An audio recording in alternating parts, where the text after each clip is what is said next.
ये जो लोग प्रश्न करते हैं कि मैं अपने परिवार का पोषण करता हूं, धन कमाता हूं, बेटी बेटा पढ़ाता लिखाता हूं, इनके ब्याह करता हूं, भजन नहीं करता हूं, तो कोई पाप भी नहीं करता, तो मुझे नरक क्यों मिलेगा? ध्यान से सुनिए, चाहे वो 4 वर्णों में किसी वर्ण वाला हो, 4 आश्रमों में किसी आश्रम वाला हो, वर्ण और आश्रम में रहने वाले हर व्यक्ति का कर्तव्य है भजन करना। भेजे ही गए हो भजन करने के लिए। ये मानव देह भोगों के लिए नहीं, यथावत धर्म पूर्वक भोग को भोगते हुए, भजन करते हुए भगवत प्राप्ति करने के लिए। इस तन का एक ही फल है भजन। नर्तन कर फल विषय न भाई, भजी राम सब काम बिहाई।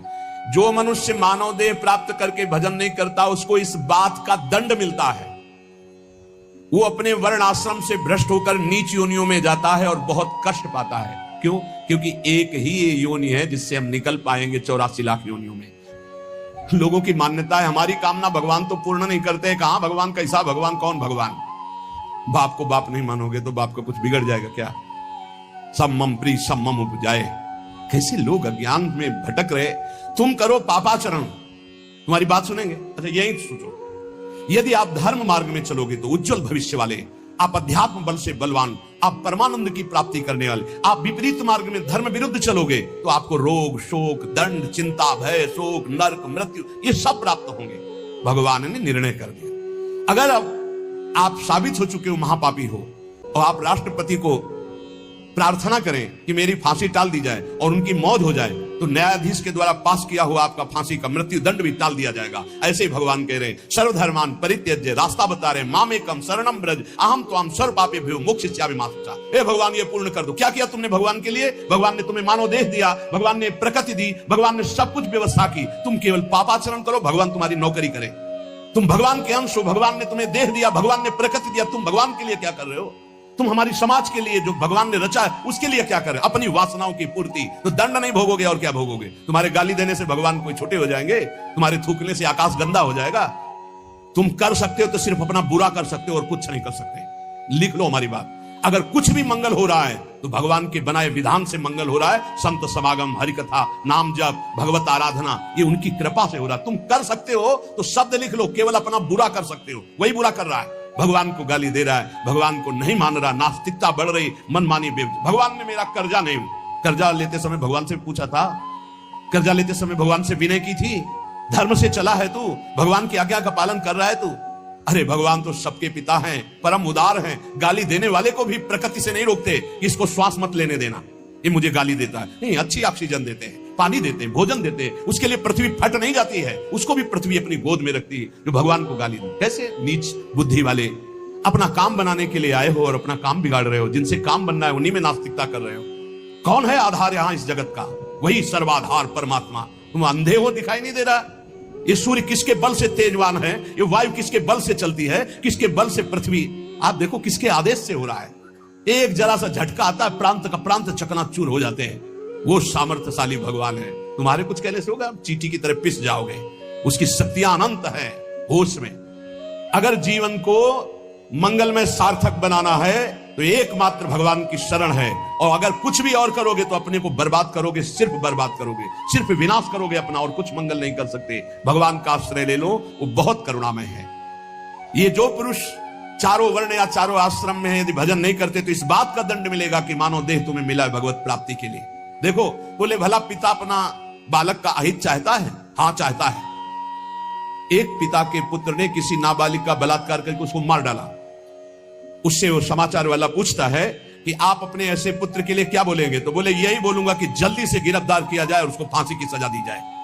मेरे बालक ने ऐसा अपवित्र कार्य किया, मैं कभी देखना नहीं चाहूंगा कि वो मेरे सामने आवे, उसको जल्दी से जल्दी पकड़ा जाए और ये जब एक साधारण पिता ऐसा बोल सकता है तो असाधारण पिता जो धर्म के विरुद्ध चलेगा, तिनकर काल रूप में भ्राता, वो भगवान साक्षात धर्म स्वरूप है। कोई धर्मात्मा पिता नहीं चाहेगा कि उसका पिता अपवित्र कार्य करे और उसे गले से लगाए। फिर भी मेरे भगवान कह रहे हैं, अहम त्वाम सर्व पापेभ्यो मोक्षयिष्यामि मा शुचा। अपिचेत सुदुराचारो भजते माम अनन्य भाग। महादुराचारी भी हो तो आ जाए कह के कि प्रभु मैं आपका हूं, आपके सिवा कोई मुझे नहीं बचा सकता, तो मैं तुम्हें साधु समंतव्य सम्यक व्यवसिता हिस्सा, मैं तुम्हें साधु बनाऊं। फिर भी भगवान को कैसे शब्दों से बोलते? कोई भगवान नहीं। मनमानी आचरण करो, पता चल जाएगा भगवान है कि नहीं। अंतिम समय तक तो पता चल जाए। एक डॉक्टर बोले थे हमसे, जब गंगा किनारे भ्रमण करते थे, बहुत अमेरिका से पढ़ के आए थे, मार विज्ञान छांटते चले जाए, कौन भगवान, कैसा भगवान, क्या। अब गंगा किनारे तो एक अलग रहनी थी, उदासीन ना बोलना किसी से। उनसे कहा नहीं, ऐसा अपमान मत करो भगवान, अब कैसे हम तुम्हें छाती चीर के दिखावें कि हैं हम ऐसे जी रहे हैं, ये साधु महात्मा ऐसे जी रहे हैं, केवल हवा में जी रहे हैं, नर्क स्वर्ग की चाल है। लेकिन छाती से कहता हूं, हृदय से कहता हूं, त्रुटि हमारी, करुणा उनकी। अगर कहीं भी हमें कुछ भी असंतोष हुआ है तो मेरे आचरण का, मेरे विचार का, मेरी क्रियाओं का हुआ है, और उनकी कृपा का वार पार नहीं, अपार करुणा करुणालय। और मिलना, तुम बहुत दूर हो हमसे, तुम दूर हो, लेकिन मेरे प्रिया प्रीतम मेरे से दूर नहीं। अब वो कोई ऐसी दूरबीन नहीं कि मैं तुम्हें दिखा सकूं कि देखो, ये हम कोई प्रमाण तुमसे नमस्कार नहीं चाहने के लिए कह रहे, ये इसलिए कह रहे कि प्रभु कितना प्यार करते, तुम्हें कैसे बताऊं। हजारों प्राण हो तो न्यौछावर कर दे, ऐसा प्यार करते हो। ऐसे नहीं को स्वप्न में आके प्यार करते हो, भाव में आके प्यार करते हैं। जैसी भावना करोगे वैसे तुम्हें अनुभव कराएंगे। वो है, प्रत्येक कण में है, प्रत्येक क्षण में वो मेरे साथ है। ऐसा बिल्कुल माइक से कह रहा हूं, आचार्य बल से, गुरु बल से, कि विश्वास करो, वो केवल ध्यान का विषय नहीं है, वो केवल भजन का विषय नहीं है। वो मित्र की तरह मिलते हैं, वो संभाषण करते हैं, वो साथ खेलते हैं। पर ये बात वही देख सकता है जो उन तक पहुंच चुका है, जो उनके चिंतन में तन्मय है। अन्यथा ये मायाकृत नेत्रों से बात नहीं देखी जा सकती।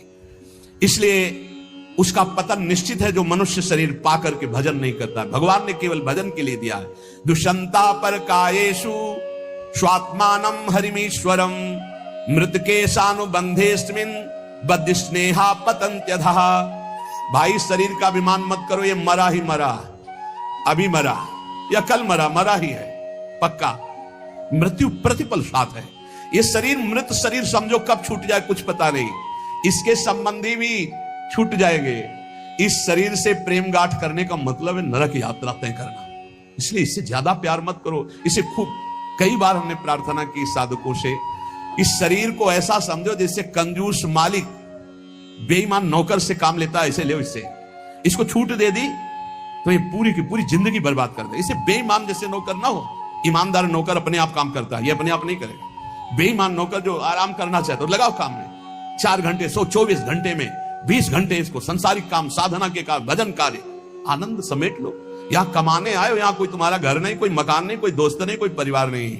ये परदेश है स्टेशन जैसा। तुम्हारी टिकट कटी, भागे, पूछोगे भी नहीं, ये पत्नी तुम कैसे रहोगे, ये बच्चों तुम कैसे रहोगे, नहीं, चले गए, दोबारा कभी देखने को नहीं मिलेगा।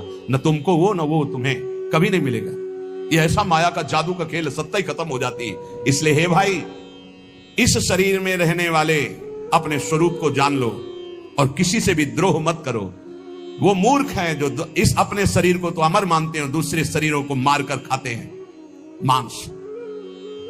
देख लो, ये ऋषि मुनियों की वाणी है। आत्मस्वरूप को पहचान लो, वही आत्मा चीटी में, वही सर्वत्र भगवान है। वो मूर्ख हैं जो अपने शरीर को आत्मा मानकर पोषण करते हैं, दूसरे शरीरों की हत्या करके उनका मांस खाते हैं। बोले हम हत्या नहीं करते, हम तो दुकान से ले आते हैं, तो बराबर फल मिलता है। कर्ता, प्रेरक, अनुमोदन, तीनों को बराबर पाप मिलता है। एक जो काट रहा है, एक जो खरीद के ला रहा है, और एक जो बनाकर पका करके खा रहा है, खवा रहा है, तीनों को नरक बराबर दंड मिलेगा। कर्ता, प्रेरक, अनुमोदन। ये कैवल्यम संप्राप्ता ये चातातिश्च मूढ़ताम त्रैवर्गिका क्षणिका आत्मानम घातयन्ति ते। जो लोग ये भगवत प्रदत्त शरीर प्राप्त करके कैवल्य परम पद प्राप्त नहीं कर लेते और ज्ञान बघाड़ते रहते हैं, वो पूरे ज्ञानी भी नहीं है और पूरे मूर्ख भी नहीं है। उनकी बड़ी दुर्दशा होती, ना इधर के रहते ना उधर के रहते, मजरे ढो।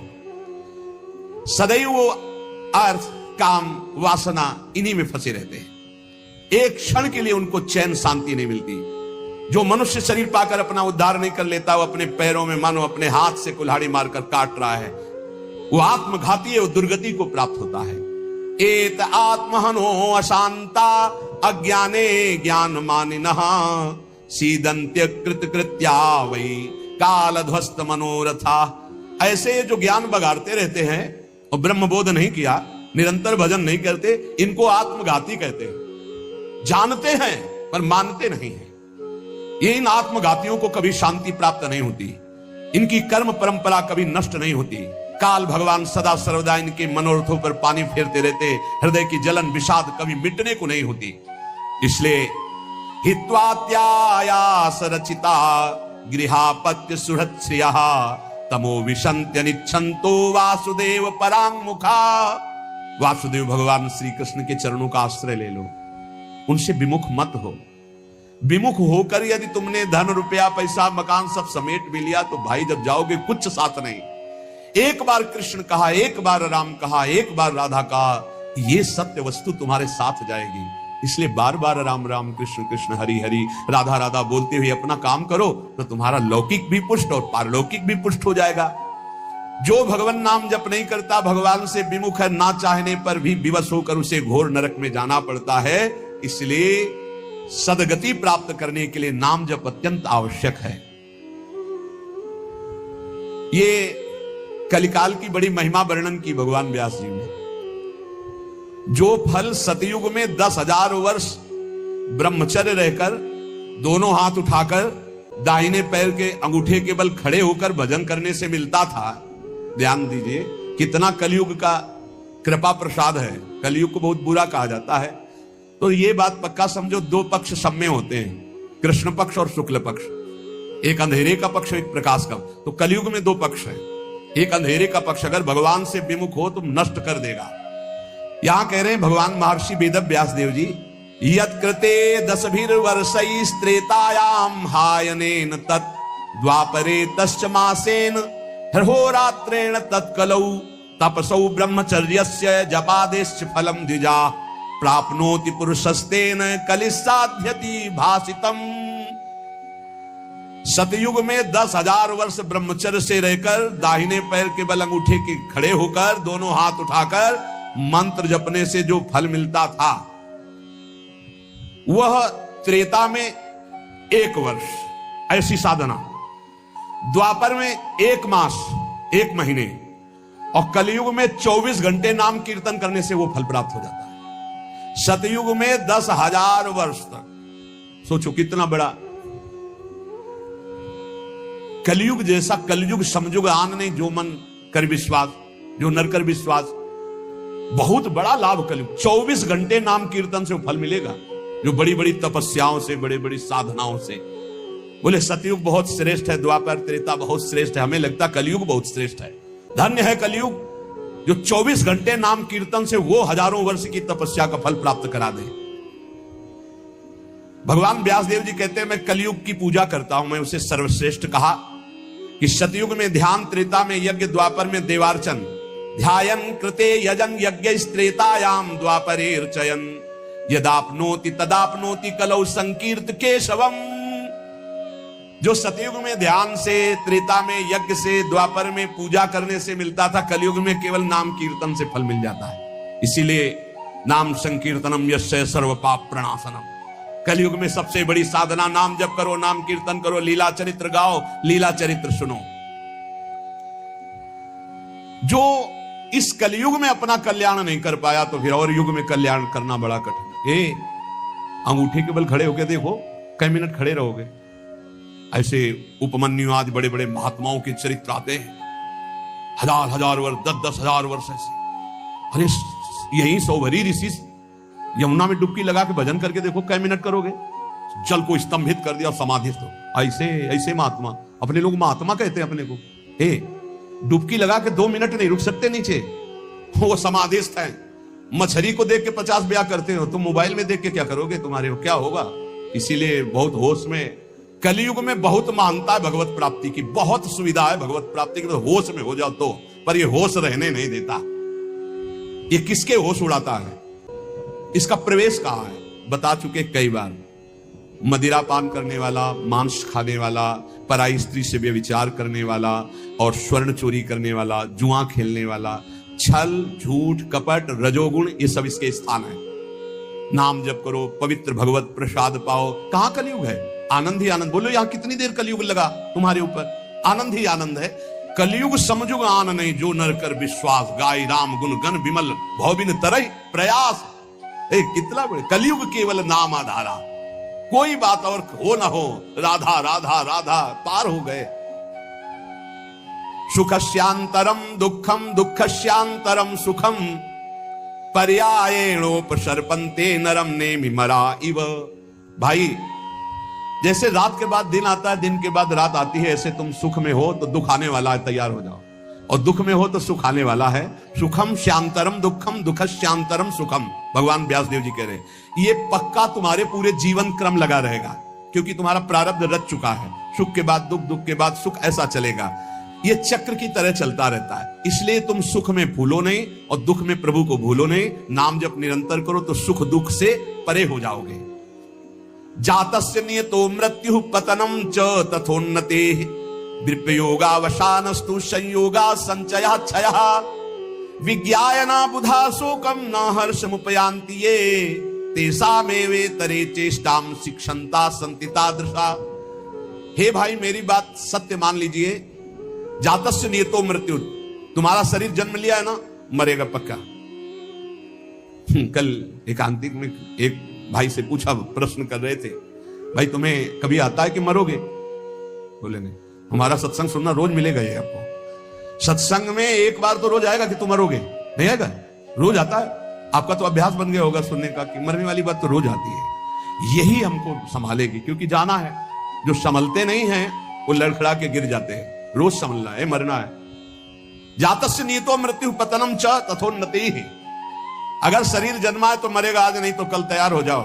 जाना है, जाना है। कब जाना है पता नहीं है। फांसी वाले को तो समय बता दिया जाता है कि कल 12 बजे होगी, अपने को अपना ये भी समय नहीं पता है, पता नहीं कब जाना है। उसे पता हो जाए तो अच्छा रहता है। सब डर जाते कि इतना रह गए। बर्थडे कोई तो मनाता नहीं, शोक डे जरूर मनाता, लेकिन अब पता नहीं इसलिए बर्थडे मना रहे हैं। वैसे तो नहीं मनाना है, नहीं मनाना है।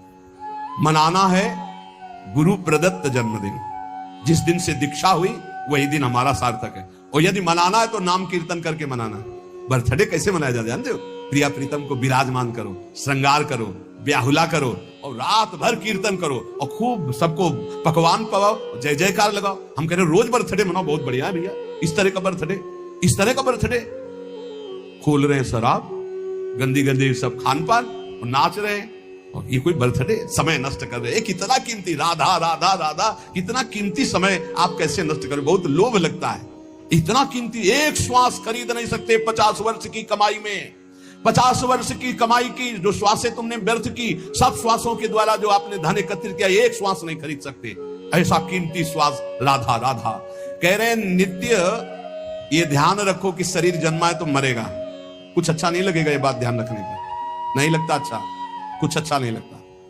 बस यही लगता है कि एकांत हो जाए, कितना भजन कर ले, बस यही सार्थक है जीवन की सार्थकता। नाम जब कर लो, मरना है यार, कोई साथ नहीं जाने वाला। और आपको अनुभव की बात बता रहे, सब अपने लिए तुमसे प्यार करते हैं, तुम्हारे लिए कोई प्यार नहीं करते। किसी ने हमसे कहा कि आपको तो बहुत लोग प्यार करते हैं। हम कहा आपकी नजर में, हमारी नजर में नहीं।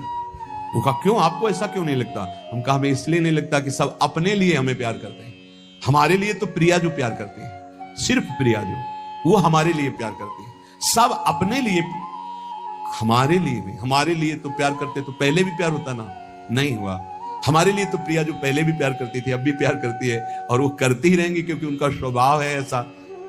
संसार का प्यार भगवत समर्पण करने के लिए हमें मिल रहा है। आपका प्यार लिया प्रियाजू के चरणों में समर्पित, हमारे लिए नहीं, हमारी प्रियाजू के लिए। हमारे लिए प्यार सिर्फ हमारी प्रियाजू का है। आप प्यार करते हैं प्रियाजू के लिए, आप प्यार करते हैं, उस प्यार को प्रियाजू के चरणों में हम चढ़ाते हैं। वो प्यार मेरे लिए नहीं, वो प्रियाजू के लिए, जिससे आपको प्रियाजू कृपा करके प्यार करें, आपका दुख नाश करके परम सुख प्रदान करें।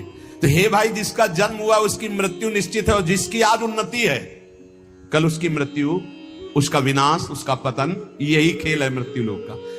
ये बात परसों सत्संग में कही थी। पहले ये नहीं था और बाद में भी ये नहीं रहेगा। हे अर्जुन, ये बीच में दिखाई दे रहा है, इसलिए इस पर विश्वास नहीं। कभी भी उन्नति को उन्नति रूप में स्थायी कहीं नहीं पाया गया, वो अवनति में आई। कभी भी अवनति सदैव अवनति नहीं बनी रहती, वो उन्नति को प्राप्त होती। ये चक्र चल रहा है, इसलिए अभिमान मत करो, फूलो मत, निरंतर भजन परायण रहो। मोहाद धर्म या कृत्वा पुनः समनुत्तप्यते